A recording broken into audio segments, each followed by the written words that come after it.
Ladies and gentlemen, it's week 10 and the 6-2 Buffalo Bills, who are coming off a disappointing loss versus the New York Jets, face the scrappy 7-1 Minnesota Vikings. This is a surprising juggernaut matchup with huge playoff implications for both teams. But before I get to the preview, make sure to hit that like button and subscribe. Let's first talk about Josh Allen and the Bills' offense. Or will it be Josh Allen and the offense this Sunday? Last weekend, Allen suffered an elbow injury that will force him to miss a couple of weeks, and without him, this offense could seriously sputter. Even with him against New York, this unit did its fair share of being terrible. The offense garnered 317 total yards of offense and only had 205 in the air. Josh Allen played badly, throwing 18 for 34 for 205 yards, and he had two ugly interceptions that changed the course of the game twice. He did play well on the ground, though, running for 86 yards on 9 carries and having 2 rushing touchdowns. But this offense relied too much on him again, and when he couldn't perform, this offense struggled. Running back Devin Singletary had just 24 yards on 8 carries. Gabe Davis had only 2 catches for 33 yards and dropped what would be a game-extending 65-yard play. Tight end Dawson Knox, who got paid handsomely this offseason, has not been performing up to his contract standards. And on Sunday, he only had 2 catches for a total of 25 yards, and wide receiver Isaiah McKenzie had just 2 catches for 12 yards as well. It was abysmal from the supporting cast last Sunday, and now things get even worse if Allen doesn't play. In that case, former Minnesota Viking quarterback Case Keenum takes the reins. He last started for the Cleveland Browns in 2021 when Baker Mayfield went down. He was alright, posting a 2-0 record, throw for 462 yards on 47 throws, and had 3 touchdowns to 1 interception. He won't make any flashy or explosive plays and is more of a game manager at this point.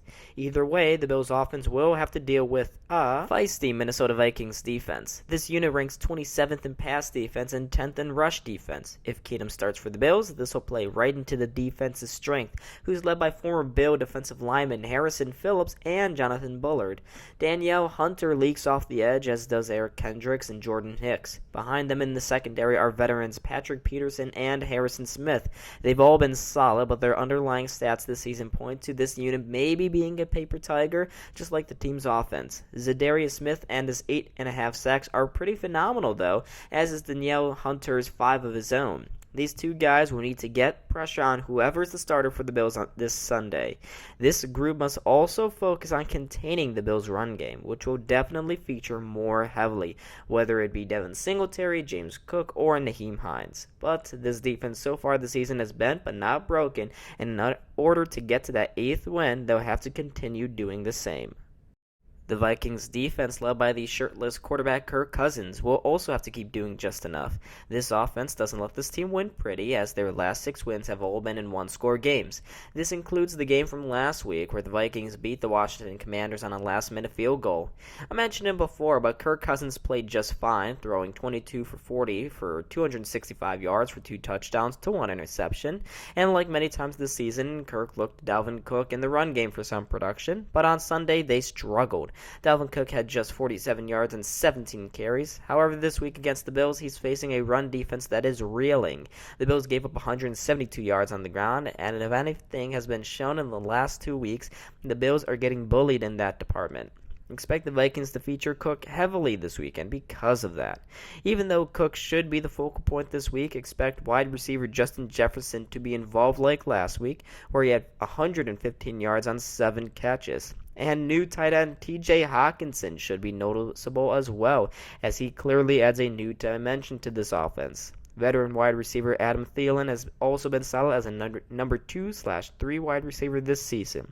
This Vikings offense, while not too flashy, is very solid and should give the Bills' defense a ton of headaches. This group has been mind-numbing at times in the run defense over the last 6 quarters of play, which has been surprising since it seemed like they fixed that over the 6 games of the season.